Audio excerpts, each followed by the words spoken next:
You're sitting somewhere quiet right now, probably later than you should be awake, and your phone is face down on the nightstand or the kitchen counter or the passenger seat of your car, and you're not looking at it.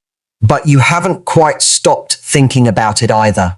He's on the other end of it, or he was. You told yourself today would be different. You told yourself you wouldn't check. And then somewhere around 11 at night, you checked anyway, watched the little green dot, watched the absence of it, and tried to decide what his silence meant. And the worst part isn't that he's quiet. It's that part of you, a part you don't say out loud, is already composing the message you're not going to send. The hey, the just checking in, the no pressure, just wanted you to know I'm here. Because some part of you believes that if you reach out, he'll come back. That if you remind him you're still here, still soft, still patient, still waiting, something in him will soften too. And I want to sit with that belief for a moment, because it is the most expensive belief you've ever carried. And here's the thing. He didn't leave because you stopped being interesting. He didn't leave because there was someone else waiting in the wings. He left because somewhere in him he decided, consciously or not, that closeness itself was the problem. That the relationship was the place where he felt trapped. That being known by you was the thing he couldn't afford. And now he's not even gone. He's worse than gone. He's still there, he replies. He likes your stories. He keeps one door exactly cracked open, just wide enough for you to keep hoping, just narrow enough for you to feel foolish for hoping. And that isn't an accident. That is, and I'm going to say this clearly, that is the choreography of an avoidant man. And he wants, more than he will ever admit to himself, for you to be the one who reaches across that cracked door and pulls it open again. Let me be clear about something. I'm not telling you he doesn't feel anything. I'm sure he feels something. I'm sure part of him carries some version of you with him through his week. I'm sure when you pop into his head, he registers it as a small pang and then swipes the thought away. I'm not telling you he feels nothing. I'm telling you that what he feels is not enough to make him come back, and it is exactly enough to keep him watching to see what you'll do next. And that dynamic, that specific, slow, calculated dynamic, is something you've been calling love in your own head. You've been interpreting his watching as investment. You've been interpreting his replies as future. You've been interpreting his not blocking you as a kind of promise. And none of that is what it looks like. None of that is what it was ever going to be. And let me explain something slowly. The thing he's doing has a name in psychology texts. They call it an avoidant attachment style. They write about it in textbooks. They describe it as a pattern of pushing people away when closeness becomes real, while simultaneously being unable to tolerate the loss of the people they pushed. They describe it as contradictory. They describe it as paradoxical. And every time a woman tells me her story, I notice it's the same story retold. He would lean in, then pull back. He would tell her she was too much, then panic when she actually pulled away. He would say he needed space, and then ask why she didn't fight for him. And I'm telling you this not because the label matters. The label doesn't change your Tuesday night, but because the label is the map. Because once you can name the dance, you stop being the one performing it alone in the dark. Here's what most people miss about an avoidant man. He doesn't actually want you to leave. He wants you to stay while he pretends he isn't asking you to stay. He wants you to remain emotionally available to him without requiring that he become emotionally available back. He wants the warmth of your attention without the obligation of his. And when you offer that, when you keep texting, when you keep sending the long messages, when you keep forgiving the 6-day silences because he's having a hard time right now, what he actually receives from you is not love. What he receives from you is permission. Permission to keep behaving the way he has been behaving. Permission to keep treating the relationship as a thing he can step in and out of at will. Permission to keep believing that one day, soon, eventually, when he's ready, he'll come back to a woman who has been exactly where he left her, in exactly the mood he left her, with exactly the amount of grace he left her with. And that's the trap. The trap is the expectation that you'll wait in exactly the position he paused you in. So let me walk through what actually happens inside him when you stop reaching out. Because this is the part nobody warns you about. This is the part that, if you understand it, will give you something close to peace in the weeks that follow. And I want you to hear me carefully, because the usual advice, the advice you'll hear from your friends and your mother and the women's magazines, is to either push harder or disappear completely. I'm not going to tell you to do either of those things. I'm going to tell you what's actually happening inside him when you go quiet with dignity. I want to pause on that for a second. The difference between going quiet with dignity and going quiet out of spite. They're easy to confuse from the outside. From the outside, both look like absence. Both look like the same thing. But they are not the same thing. One is the silence of a woman who has run out of energy. The other is the silence of a woman who has run out of patience with being treated as an option. And only one of the two registers in him as loss. The other registers in him as relief. So don't disappear out of anger. Disappears because you finally understand that this is not the place your dignity can live. And here's what's actually happening underneath all of this, and I want you to picture it. Picture a room you used to share. Not a bedroom, a room with chairs. There were 2 chairs in this room. There was a routine. There were evenings where you sat across from each other and the room held something warm, even when you weren't speaking, and then something in him shifted. Slowly at first, he moved his chair back. He told himself he just needed a little more space. The distance was a foot, then 3 feet, then the entire end of the room. And one night he carried the chair out of the room entirely, and you were left in the room alone. 2 empty patches of floor where 2 people used to sit. And the room, even when you hadn't done anything wrong, even when your behavior hadn't changed, even when your face was the same face it always was, the room felt different. It felt emptier. Not because he was there. It felt emptier because the chair he used to occupy no longer had a relationship to the chair you were sitting in.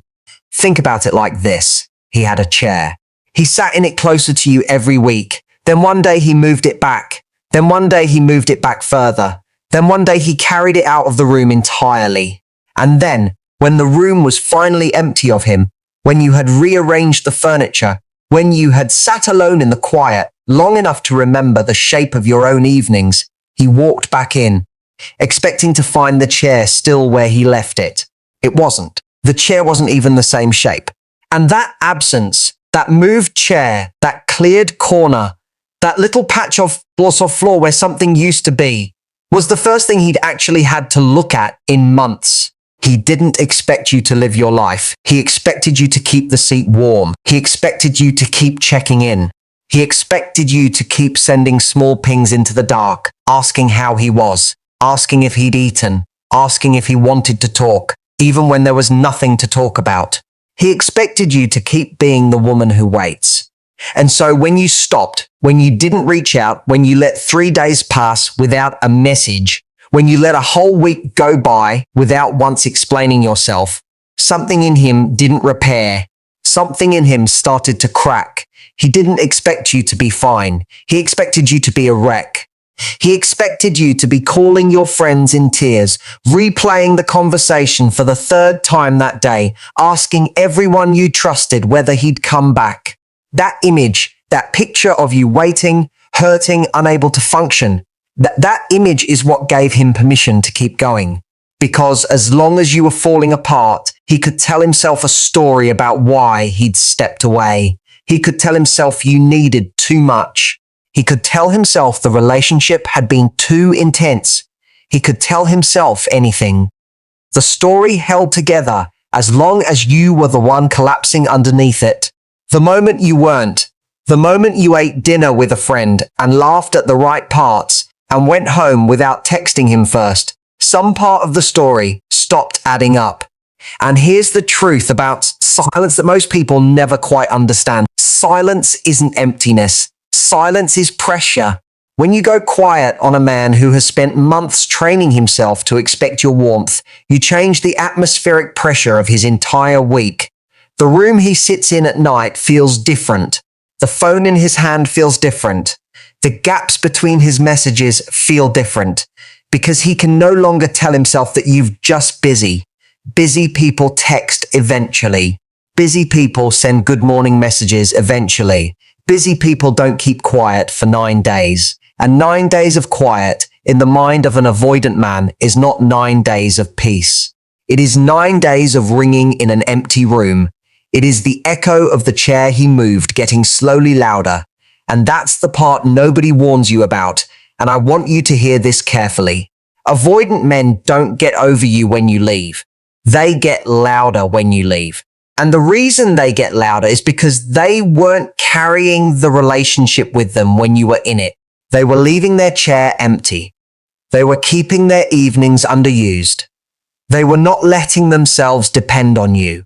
But the moment you leave, the moment the air in the room shifts, the moment the phone stops lighting up with your name, all the avoidance he had stored in his nervous system begins to play back. It plays back as small things. The grocery store where you used to go together.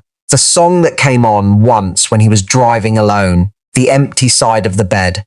The friend who says something funny, and for a second he almost picks up the phone to share it with you. None of those things are comfortable.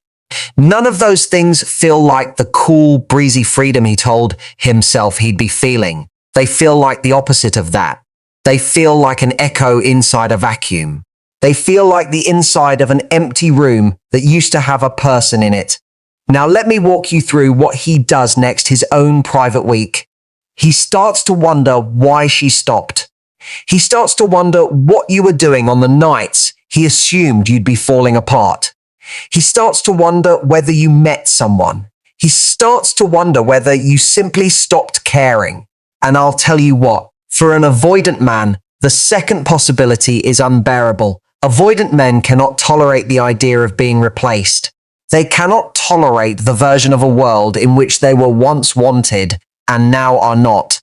That is a story they have never told themselves before, because the story they used to tell was the only story they could stand in. The story was, I am the one who leaves. I am the one with the upper hand. I am the one who decides when this is over. And in that story, you were never going to stop caring. You were never going to be available to anyone else. You were never going to go to bed with your phone face down and not check on him. So when you do, his story breaks. Why does this matter to him? Why does it matter so much? And here's the thing, and this is going to be a little uncomfortable to hear. What mattered to him wasn't the relationship. What mattered to him was the idea that he was the kind of man who could leave a relationship and still keep the woman. He wasn't holding you. He was holding proof. Proof that he was in demand. Proof that he didn't need anyone in the way other men needed people. And when the proof leaves, he is left standing with both hands empty, and the emptiness is the thing he thought he'd never have to feel. He thought he was the kind of man who felt nothing when someone left. He finds out, in the weeks after you go quiet, that he was wrong. And let me pause here, because the room is doing something specific. The room you used to share, the room I've been walking you through, it has a quality of air that has changed.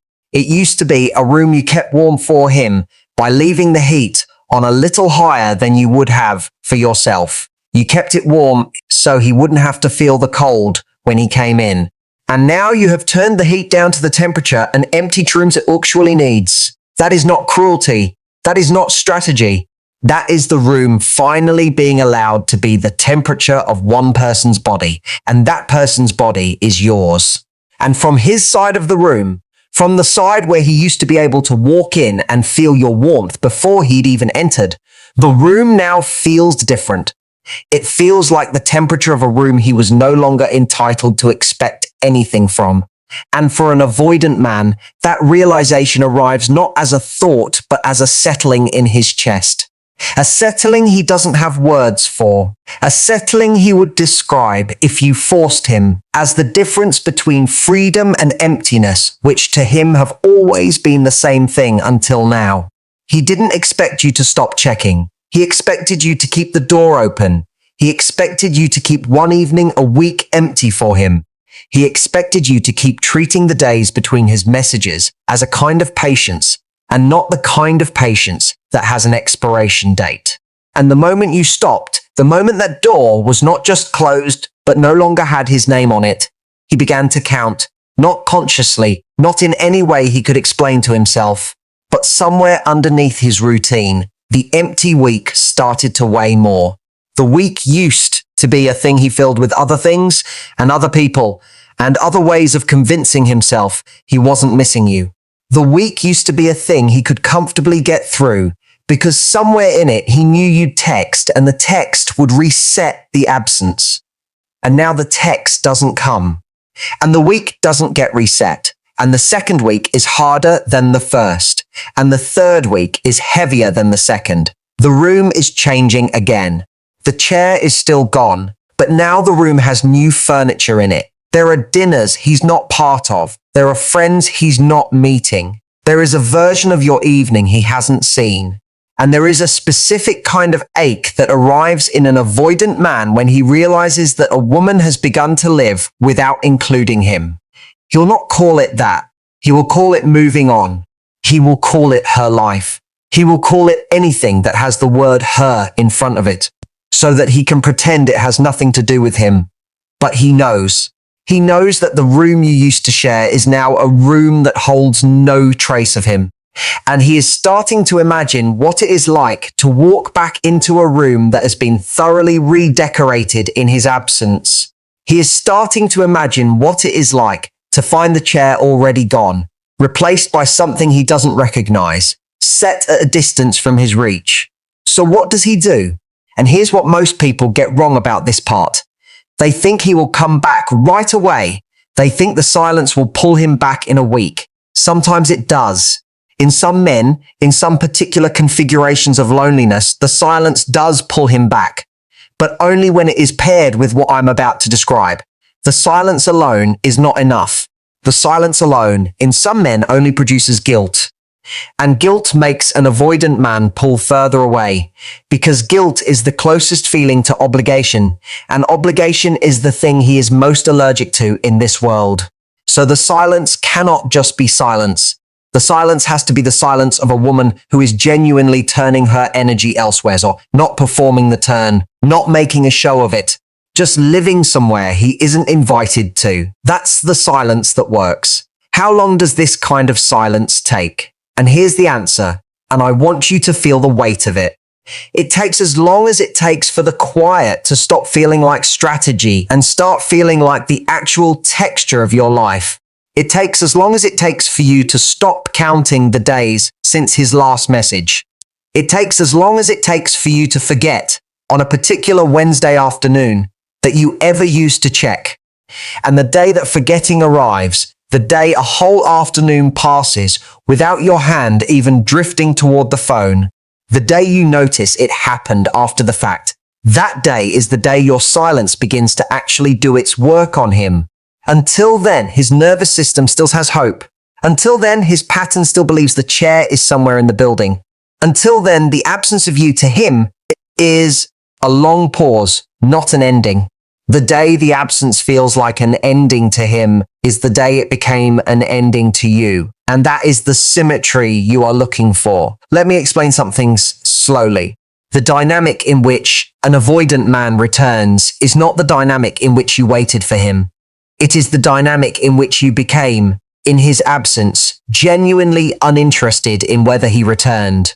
He has to feel the absence of your wanting. He has to feel the texture of a room he used to walk into and now can't. He has to feel the small friction of a life he is no longer at the center of. And that exactly is what your dignity is for. Your dignity is the thing that lets you create that friction without becoming someone who performs it. Your dignity is the thing that carries you through the weeks he doesn't come back. Your dignity is the thing that won't let you text at midnight because you miss the warmth of him. And that, by the way, is what I mean when I say the word dignity. I am going to keep saying it for the rest of this. I am going to keep saying it because dignity is not a costume you put on. Dignity is the temperature your house is set to when it is being lived in by one person who has chosen herself. Now, I'd like to talk to you about what's happening inside you, because the silence is doing something to you too. Something quieter, harder to name, and more important than anything that's happening inside him. It's rebuilding you. And I use the word rebuild deliberately, not because anything in you was broken, but because what rejected was a specific version of you. And that specific version is no longer sustainable. The version he rejected was the one who kept her phone in her hand. The version he rejected was the one who made herself available in the way a vending machine makes itself available. The version he rejected was the one who texted first, who explained first, who forgave first, who set the temperature of every room by what his comfort allowed. And you, in the weeks since, have been slowly turning the heat down. You have been slowly removing yourself from the position he put you in. You have been slowly remembering the woman you were before he trained you to wait. And here is something most people don't see coming. The recreation of yourself is not a performance. It is not a way of demonstrating to him what he has lost. It is not a strategic withdrawal intended to bring him back. It is, in fact, none of those things. It is the simple, quiet, unglamorous work of a woman returning to her own life, because her own life is in fact worth returning to. You are re-entering friendships. You are moving your body. You are picking up the phone and not in the direction he is in. You are making dinners that don't account for whether he'd like them. You are taking long showers. You are sleeping more. None of this makes headlines. None of it becomes a story your friends will retell. It is the kind of change that nobody will see unless they are paying very close attention. And the kind of change that, in 6 months, will have rearranged the entire architecture of the person you were when he knew you. And I want to walk through this with you one piece at a time, because the silence, when held correctly, has a specific effect on the woman holding it. It returns to her something she'd been outsourcing. While she was waiting for him, the entire emotional weather of her week was being set by what he did or didn't do. He was the front of the forecast. He was the storm, the sun, the pressure, the wind. She had stopped noticing the weather was coming from inside her own house. And now the silence has cut the feed. The forecast is hers again. And it turns out, and this is the part you might not have noticed yet, the weather in her house is actually quite stable. The house is warm enough. The seasons are turning. She has forgotten, after months of outsourcing her emotional climate to his behavior, that her own emotional climate was running, quietly and on its own, the whole time. She reclaims her Tuesday evenings. The Tuesday evening was the one he used to leave open for his possible messages. Tuesday was the night she'd sit on the couch with her phone at the edge of the cushion, telling herself she wasn't waiting, telling herself she just happened to be at home, telling herself she was going to read this book if he didn't text. Tuesday was a hostage situation dressed up as a quiet evening. And now, no longer texting, she takes the Tuesday. She gives it to a friend. She gives it to her own kitchen. She gives it to sleep. And by the third Tuesday, she's surprised. She hadn't known she was waiting. She had told herself she was just home. But the third Tuesday without the hostage, the third Tuesday where the evening is actually hers, undoes something in her she couldn't have named a month earlier. And she reclaims her friendships, slowly at first. Some of her friendships had become rehearsal spaces for the relationship. She'd call her friend and ask her to walk through the conversation again. She'd say, well, what if he means this? And her friend would patiently entertain the theory. And now the rehearsals are over. Now, when she calls her friend, she talks about something real in her own life. Now, when she sees her friend across the table, she is present in the conversation in a way she hadn't been for months. And slowly, almost without her noticing, her friendships become the friendships they should have been all along. The friendships of a woman who is not carrying a man she has to interpret with her wherever she goes. And she reclaims her body in the smallest, least dramatic ways. She sleeps more. She moves more. She stops one afternoon in the third week, mid-walk, realizing she had walked 3 miles without once checking her phone. And something in her, some old version of herself that had been parked under his weight, comes back online. She walks slower after that. She notices her own shadow again. She notices the color of the house on the corner. She had been, for months, walking through her own neighborhood, the way tourists walk through exhibits. Now she is walking through it again the way she used to. And that is what I mean when I say dignity. Dignity is not a stance. Dignity is the act of returning to the rhythm of your own life and allowing that rhythm to set the temperature of your week. And let me be very clear, there will be a moment somewhere in the 3rd week or the 4th week or the 5th week when his name will appear on your screen again. And in that moment, every part of the rehearsal you've been running will try to take over. The part of you that has been writing and rewriting the response for weeks. The part of you that keeps a draft open in your head for the moment he returns. The part of you that has already forgiven the weeks of silence because you decided to forgive him before he even asked. And I am going to tell you very carefully what to do in that moment. You are going to wait. You are going to wait a full day. You are going to wait 1 full day before you respond to him at all. Because the first response that comes to mind is always the rehearsed one. And the rehearsed one always gives back everything his silence has been costing him. So you wait. You sit with it. You eat something. You text your friend about something else. You do not respond before the day is over. And you will feel every minute of that day, but you will survive it. He didn't expect you to be unavailable. He expected you to be waiting. He expected you to keep his name saved the way you'd kept it the whole time. He expected you to keep seeing his name and recognize it as a small return, a small proof he'd been thinking of you. He expected you to be the woman whose hand flew to the phone, whose face softened, whose reply came fast and warm. He expected all that. And the day you take before responding will be the day he realizes the room has actually changed temperature and not in a way he can fix from the other side of it. And here is the part I want to walk you through with the most care. The re-entry. Because the temptation, after weeks of dignity, will be to re-enter your life as if it had simply been on pause. And it had not been paused. It had been in a kind of stasis that was waiting for you to remember it was alive. So I want to give you 4 small instructions. Not instructions for the highlight reel of your life. Not instructions for becoming the woman of someone else's daydream. Just 4 small instructions for the practical business of returning to yourself. The first is the hardest. Pick up the phone and call someone you haven't called in weeks. Not to talk about him. Not to perform the recovery. Just to hear their voice, to tell them anything true about your day. To ask them what they're up to this weekend. A real call. A voice call. The kind of call you'd forgotten was the default of friendship before text messages made everything optional. And in the second week, you'll find the sound of another voice in your ear feels like the rooms of your house have all been opened at once. The second is to move your body one morning this week, slowly, with no destination. A long walk, a bike ride around the block, a swim at the gym you stopped going to. Nothing planned. Nothing measured. Just the act of moving yourself through space under your own instruction. And in that movement, something settles.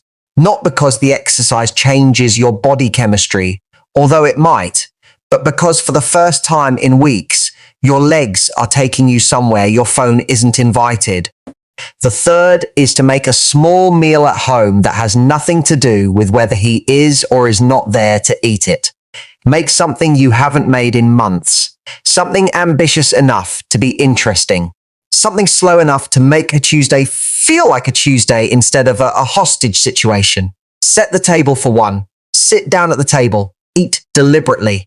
And when you finish, do not look at your phone first. Look out the window. Look at the counter. Look at the room you are finally alone in. in a way that is not waiting. The fourth is to read something long, or watch something long, or sit with a piece of music longer than you have allowed yourself to sit with anything in months. Not for productivity, not to learn a skill, just to exercise the muscle of concentration you have not had time to, because part of your concentration has been quarantined to one man and his messages for so long. And it turns out, surprisingly, that you can still hold your attention on a thing for 45 minutes, that the muscle isn't atrophied, that you are still the person who could finish a chapter and remember the chapter at the end of it.